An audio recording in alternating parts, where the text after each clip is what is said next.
Hello, welcome to the Joe Cortez Show here in Las Vegas, Nevada, the boxing capital of the world. Most recently, I was up in Toronto visiting my friend Lee Baxter. He's a promoter up there who's got a good lineup of boxing in the upcoming months. But he also has a nice studio, a tattoo studio, which I was so impressed with all the beautiful artwork that's performed there on the bodies of males and females that go there. Maybe I get a tattoo on my head someplace one day in the near future. Welcome to the show, Lee Baxter. How you doing, my man? Good, man. Good, man. One day we're going to keep you to that word. We don't have to put it on your head, but we're going to do something. Well, I'll tell you, Lee, if I'm ever going to get a tattoo on my body, which I haven't done up to this date of my life, but if I do, it will be in Toronto at your location, for sure. Where are you located in Toronto for your tattoo parlor? We're right downtown at Bathurst and Queen. It's in the art district. A funny story, actually. When I promoted Stevenson Jack, Leonard Ellerby and I became pretty close, and we made a bit of history. We tattooed a portrait of his daughter on his forearm, and then made them FaceTime, and he surprised his daughter, and they both started crying together. It was pretty interesting. That's nice. So that place has a lot of history. There's a lot of people that have been through before. We've tattooed Justin Bieber, Johnny Depp, Drake, a lot of athletes. The walls could talk. They got a lot of stories. Oh, yeah. Justin Bieber, you had him up there doing some tattoos, huh? Yeah, actually, we had to go to the studio for him. He's a little bit too big, so we went to the recording studio while he was recording a "Time for Bed" was a track, and you know what? It was pretty interesting. I watched him record that song from start to finish, and the talent is just it's insane to see it. Now, what song was that? It was a small song with his friend Khalil. I think they released it maybe in 2017. Oh, okay. "Time for Bed." Okay, very good. And as you got into promoting boxing, what got you into the boxing arena? What made you gravitate towards that? So I was, as you know, Samuel Vargas and I are really good friends, and he was selling out a bunch of big arena shows here, and I was trying to get more clients for my tattoo parlor, and he had some tattoos, so I pursued him and I asked him if we could start working together on getting him tatted. And the next thing you know, I asked him if I could be involved in his career as a sponsor, and then eventually started managing him. And then I knew that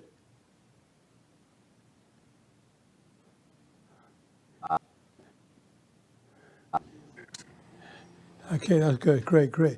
Now, let me ask you a question. Now, what's on the horizon for you with boxing in Toronto or elsewhere? well, as you know, we when I just had you up here, it was the inaugural DAZN debut in Canada, and now that we have a streaming platform, we're gonna keep doing shows on DAZN, as well as I'm looking for other platforms. But I have my next date's July 21st, and we're just pumping these shows out every 4 to 6 weeks, and just get the fans familiar with a regular, consistent schedule. That sounds good. So you have any fighters that have any potentials to become championship material? Yeah, I think that Brian Acosta, he's 23 years old, Mexican native, had a 117-7 amateur record. He's a featherweight, bilingual. He could fight. He could really fight. He should be in the top 15 by the WBC now. And I got a kid, Lee Reeves, from Ireland, real big star. I think he still has to transition style-wise from like an amateur style into the pros, but he's young. And there's some other prospects. I got a girl, Amanda Gallet, who's right there to fight for world titles. And other prospects that I'm signing. I got some guys that they're deep in their careers right now that I think are ready for big title shots. Pierre Dibombe, I just signed from Paris. He's 21-0, I believe, super middleweight. He's knocking on doors. Yeah, and there's a couple other announcements I'm going to make in the next week or two with other signings. Good. And the Acosta is the one that fought up there 2 weeks ago, which I was there. He looked pretty impressive. Yeah, I think he's got everything to become a world champion. But slow and steady wins the race, as you know. There's no need to. I believe I could get him a world title shot within his next 2 fights, but that doesn't mean it's the right move. I think I want to get him to get a title shot, win a title, and then remain the champion, make some defenses, potentially unify, go up in weight. And I think that takes time and the right planning. Right now, he's fairly unknown. So we'll get him on a broadcast partnership deal and make him fight on a big platform a few times. Then when the world title's there, we'll take it. And what's his record now? 17-0. So how many knockouts? Small, 6. 6, okay. So a lot of the fights he was in, because almost his whole career was done in Mexico. As you know, they're very tough cookies, and they don't want to lay down. So the other thing was he's an accurate volume puncher, and his stoppages are late. So I don't think he has initially that knockout power because of his age. He was turning pro at 18, 19, didn't have his man strength yet. But even you saw in his fight the other week. Yeah, he won by a technical knockout. He looked pretty good, pretty impressive. He had good boxing skill. He had They had pretty to close the show. and he had pretty good punching power that night. Yeah, he knocked him down in the first round. Right. But the guy got on his horse and he wanted to fight. But then at the end of the fight, he knew if he stepped it up, he'd stop him. And that's, I think, what's going to happen in the future. A lot of his stoppages will come late. Right. Now going back a little bit on the history in Toronto, we had you have a fighter named George Chuvalo who fought the greatest, Muhammad Ali, up in Toronto. Mm-hmm. He fought up in Toronto, mm-hmm. right? Back in the 15. It went the distance. It went the distance, eh? At least he could say. And then they fought again in Canada, but on the West Coast. And nobody else can say that. Not many can say they went the distance with Muhammad Ali. Muhammad, no. he used to predict his rounds. He said, "You mess with me, you're gonna go in 3." And then he came all these rhymes he had. He picked the Big Ugly Bear, Sonny Liston. He had names for everybody. He would predict, but he couldn't do that with George Chuvalo. No. George took him into deep waters, but George is a tough consumer. I know that Muhammad Ali clearly won the fight. I don't think it was arguable, but. Right. I think he said it was the hardest man he ever faced. Like he just could take it and keep coming forward. I think I want to say Chuvalo might have had 100 or over 100 pro fights, and he never touched the canvas ever. Wow. And in that era, that was pretty crazy. Those guys used to go for broke and really try to take you out. Yeah, I had the honor of meeting him 2 years ago when I went up to Toronto. They had amateur contest up there, and I attended that event. And it was very nice. He was very nice and very polite, like always. He's a gentleman, and I've been with him at the International Boxing Hall of Fame. We spent some time together. What a gentleman, first class all the way. Yeah, all the way, man, all the way. Yeah. He had a hell of a rough story with his family and losing his wife and his child, and no, it was a rough story. But he's tough cookie. They made him tough back then. Yeah. Now, what? How about the Hilton? Was it the Hilton brothers up there in Montreal? Yeah, they fought most of their careers in Montreal. They're not really around anymore, but they had a good name. One of the main I believe you met on that night. One of the main guys from Ontario in Toronto was Steve Molitor, 2-time world champion. Yes, I like to see that he's back in active in the sport by being a commentator. And he's coming around to all the events, and he's coming to the gym sometimes, giving some knowledge to some of these younger guys. Yeah. So I think the main thing is keeping the names that were relevant, that were involved, still relevant and still being involved, because those are the guys that know what has to be done at the top level. How do you see the state of boxing today in worldwide? I think friendly competition is good. And right now you got 3 trains that are racing all the time. You got PBC with Showtime, you got The Zone with Eddie Hearn, and you got Bob Arum with ESPN. And I think the good thing is those guys just keep pushing each other to try and outdo each other. So there is friendly competition. I do believe that it's got a big gap between the earlier stage guys getting fan bases and then just the stars at the top. But I do believe in the last 10 years we've come a long way, because it was a bit of a dying breed at that point when the UFC was making a big run. Exactly. Now you have Tyson Fury, which is promoted by Eddie Hearns with the Zone. No, What do you think no. about Tyson Fury is with Frank Warren and Frank Bob Warren? Arum with ESPN. Okay, but they got to Yeah, deal with the Zone, and they got to do fights on the. When was it ESPN or was it with the Zone? with ESPN. ESPN. ESPN. Yeah. Anthony Joshua's got the deal with Sky Sports. Okay, okay. Now, next question. Now, what do you think about Tyson Fury saying he's going to retire from boxing after beating uh, White the other day? I think that the main thing is I don't believe that Tyson Fury sees anyone on the spectrum that brings a test to him. I think that Deontay Wilder and him were perfect dancing partners. I think they could fight 100 times, and on time 100, people would still be just as interested, regardless of the outcome of all the other 99 fights. I don't believe that he feels AJ is much of a test. I think that he would beat him easily. I think it's just money at that point. And Tyson Fury has a lot of money. He's made a lot of money in the sport. I think Usyk, he knows, is too small for him. So I think it's one of those things that, like, he's only going to get motivated if there's a motivator across from him in the ring. And I think when he was down and out and he was big and overweight and all that stuff, there were motivators. Anthony Joshua, Deontay Wilder, all these guys were in different positions in their career.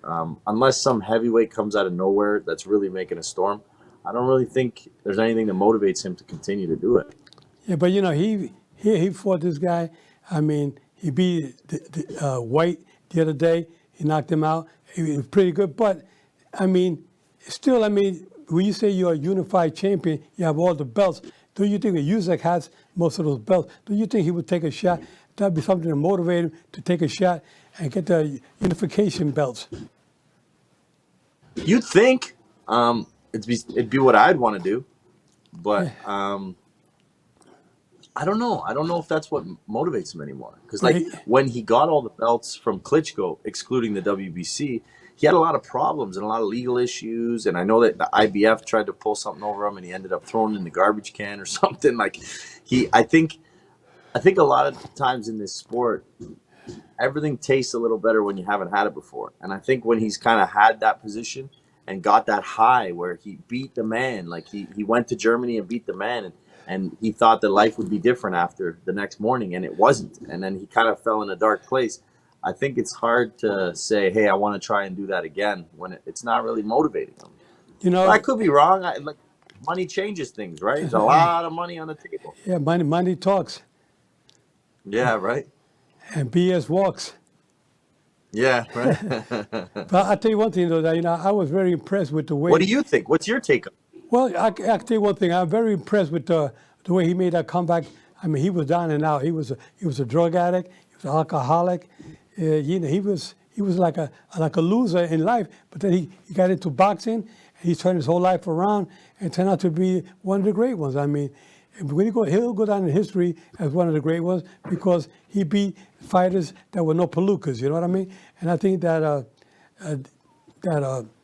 Tyson Fury still has a couple of years left. I think he'll fight a couple more times. I mean, if I was him, I would make a comeback. I would fight Usyk, being that he's small. Okay, well, beat him, become unified champion, and then have another fight or two, and then you make another $50, $100 million more, and then you're secure for life. Right now with what he's made, it's okay for the time being.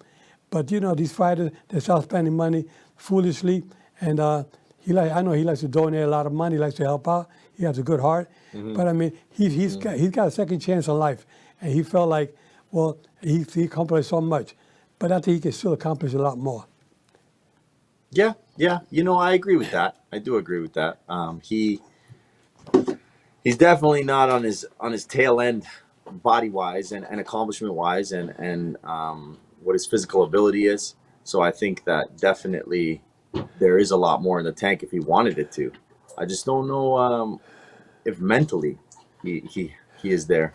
Well, But he does help a lot of people. And hey, he might do something crazy, like let's say he stays retired and then some other guy comes and knocks out Usyk and starts talking a lot of smack. He's one of those guys that 5 years later, he's a boogeyman. He just comes out and says, "You know what? I'm going to fight you for 100 million and give the 100 million to charity. I don't even need the money, but I just want to beat you because I can." Like, he's a very unpredictable man that I don't think him saying retired really you can believe for the rest of your life stays retired. You know, I think it's kind of hard for somebody at the stage that he's in right now, top of the line. He's got it all going. He's a home. I mean, he's a home favorite. I mean, they sold out like 94,000 tickets in less than 3 hours in the fight that he had at the Wembley Hall, I believe it was, and it was amazing how he could sell out. I mean, he's so popular. If I was him, I mean, he's not taking a pounding from anybody these days. I mean, he's gotten knocked down several times with Deontay Wilder, but I think that he has a lot to go. Yeah, if I was him, I would say 2 or 3 more fights, then pack it in. Walk away with save another $50 million, $75 million extra. It wouldn't hurt. Mm-hmm.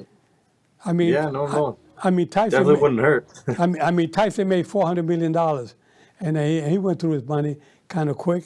And people say, you know, Joe Tyson is back again because he's doing some positive things in his life, and I'm very proud of him as well, Mike Tyson, because he's turned his life around for the better. Has a wonderful wife, and Kiki, and the children. So he seems to be very happy and content with what he's doing now. But he's talking about maybe do some exhibitions, which is not bad. He had one with Roy Jones the year before last, or was it last year? He had an exhibition with Roy Jones. He made a nice chunk of change with that. Why not do it again? It was somebody else, you know. Mm-hmm. And I think that I think that Tyson Fury should really stick with it a little bit longer. His father named him Tyson because of Mike Tyson. Yeah, no, it's true. It's true. Yeah, he. I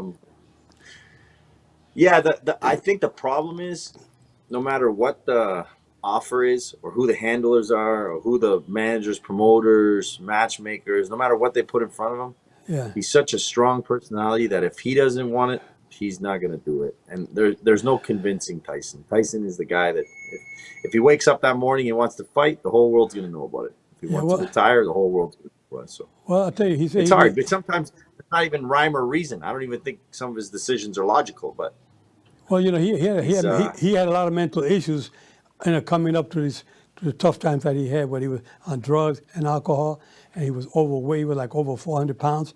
And here he is, you know, turned out to be one of the great fighters out there. It's wild when you really think about it. All those obstacles against you, and then you go and you knock out the world champion. I mean, he's a champion already, just overcoming those obstacles, you know.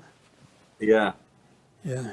So tell me, so you have any heavyweights besides Chuvalo in Canada? Chuvalo was one of the great ones in his era. Do anybody up there have any potential in the heavyweight division? Yeah, there's a few actually. The problem here is there's just been such a lack of activity, so the heavyweights haven't really been able to get on many shows.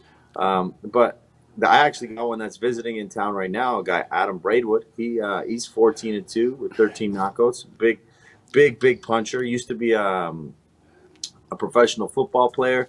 Switched over after a knee injury. Got into boxing. The whole country knows who he is. Bigger than life. Big personality. There's a guy in Montreal that's just a monster. Arslan Makhmadumov or something like this. Makhmadov or something. I don't know, some Russian guy, but he's knocking out everyone. I think Golden Boy has a piece of him. Who else is there? There's a guy that I'm not going to disclose, but you'll hear about him very soon. I got him right now. He's a cruiserweight, but he's going to go up to heavy. He's real young, 6'6", big amateur. So, there's some people around, but now that the shows are happening consistent, we both know that heavyweights are expensive. So we need some support through the media and the proper streaming platforms and TV networks to be able to carry them on. But the good thing is, when you bring a heavyweight to TV, they answer the phone. They want to put heavyweights on. Yeah, well, heavyweight's always been the glamour division in boxing. I mean, back in the golden era, back in the day with Floyd Patterson, Sonny Liston, Joe Louis, Rocky Marciano, there was Larry Holmes, and so on down the line. And Mike Tyson came after Holmes. I remember I had the honor of refereeing Mike Tyson against Larry Holmes, in Atlantic City, and that was the fight. A lot of fans wanted to see that fight to see what Tyson really had, because Tyson had some difficulties, fighting bigger, taller guys. I remember when I refereed Mike Tyson at one of his one of his first main events, when he fought a heavyweight. They called him the Cowboy.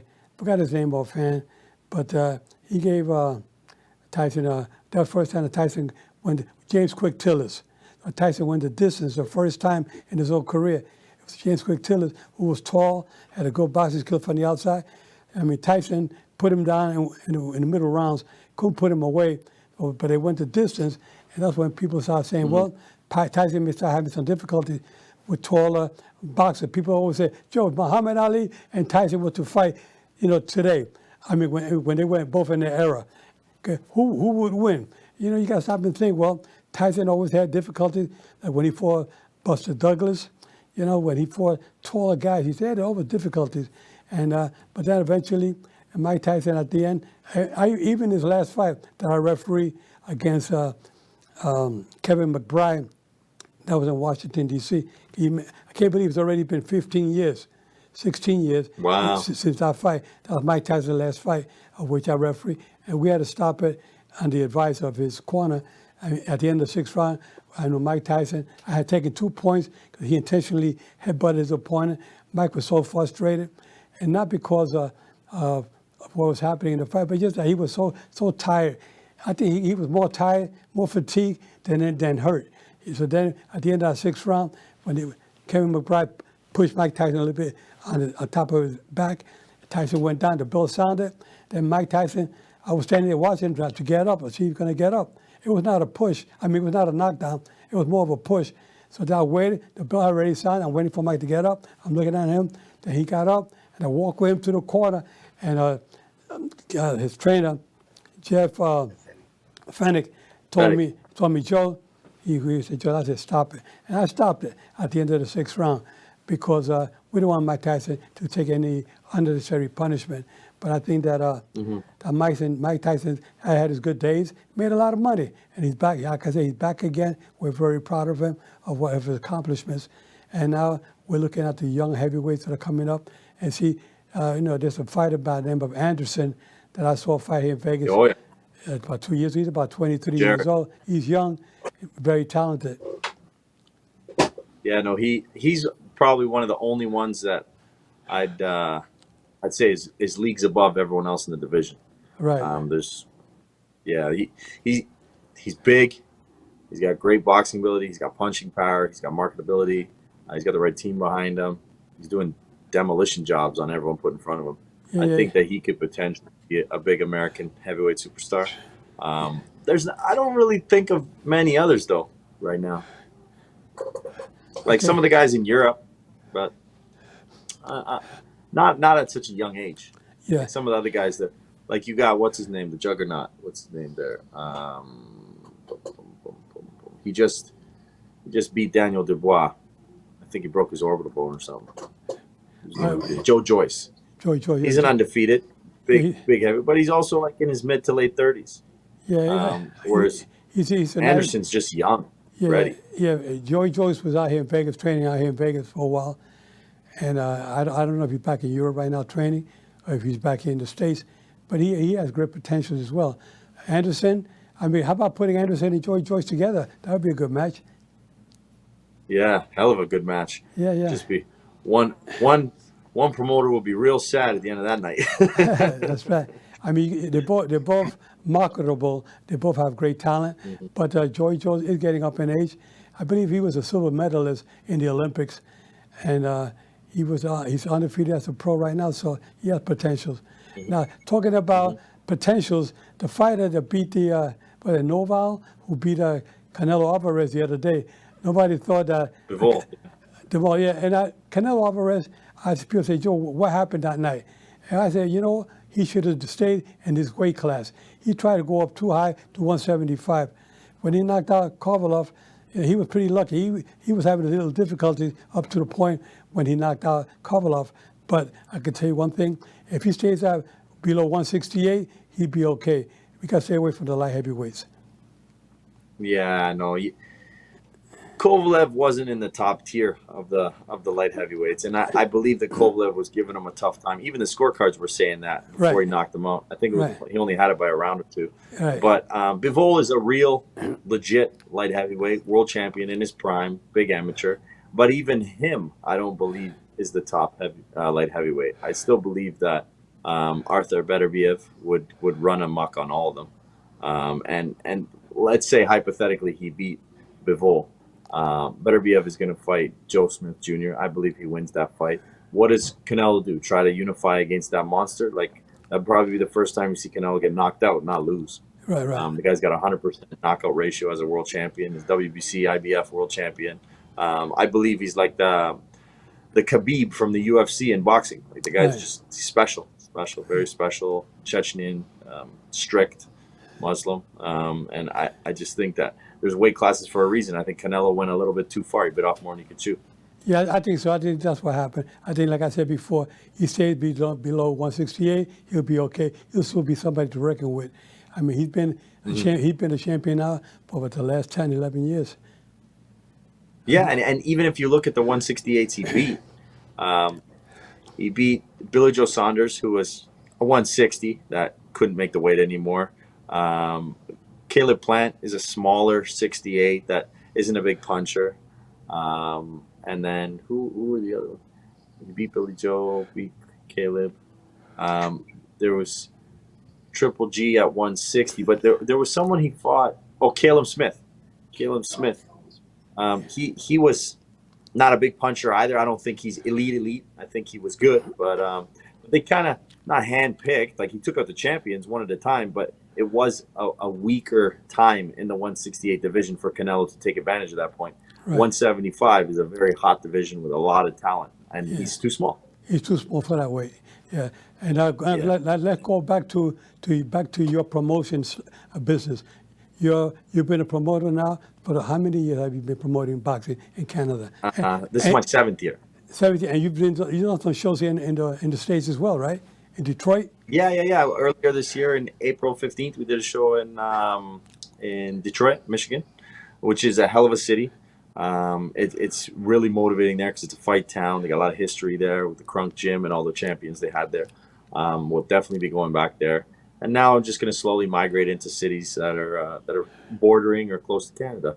And then I think we can bring some of the undercard fighters from Canada to put some butts in the seats, and then focus on some local talent in those states.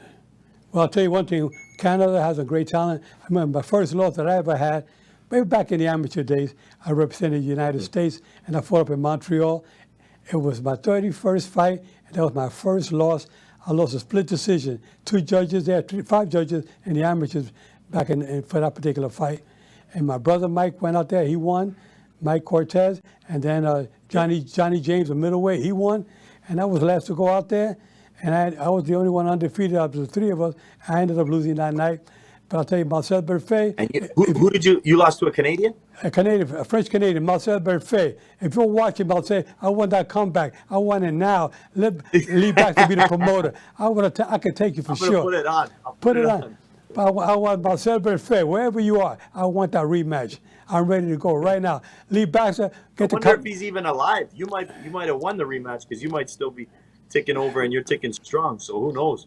If he's alive, I want you now. If you're not alive, wait for me. I'll be there one day. You're going to get the rematch up top. But Yeah. that's going to be a long time away. We know Joe ain't going anywhere anytime soon. No, I got too much to do in life. Still got a lot to do in boxing, and we'll do a lot of stuff up in Toronto with you in the near future. And you know me, I love commentating. I love, from a referee's perspective, I see things a little different than the regular commentators out there. Because nobody's been in the position I've been in with some of the greatest fights that I've refereed for like 4 decades. And I want to get out there and talk about the game, talk about the future of boxing, and talk about what's going on in the ring at the particular moment. People want to know. I think sometimes people fail to realize how much the referees have seen, like yourself. Like, they bring on world champions, unified world champions, to have the fighter's perspective, but what they don't understand is there's a common ground that's the third man in, and those people see the most. They really, really, really see every detail. I think like we spoke about before, we want you on panels to be exposing some of the things that are visuals in the ring that people aren't getting their perspective from. Well, we'll be doing up there in the very near future. Lee Baxter Promotions. Don't forget, fans out there, keep watching this young man. He's only 38 years young, and his wife, Grace, is about to have a baby in the very near future. I believe in June, if I'm not mistaken. No, August. August, okay. Okay, so the baby's coming in August. A boy, male, female? It's a boy. Yeah, it's a boy. Okay, if I can make him a boxer. Everyone keeps asking me, he's going to box, he's going to be in the gym. I said, no. This is going to be like a Barry and Eddie Hearn situation. He'll be the biggest promoter in the world. I'm going to hand him a fortune. Okay, Lee Baxter, thank you so much for being on the show with us today. Fans out there, keep your guards up. Keep your guards up at all times. And remember, guys, I'm fair, but I'm firm. Touch him up. See you next week.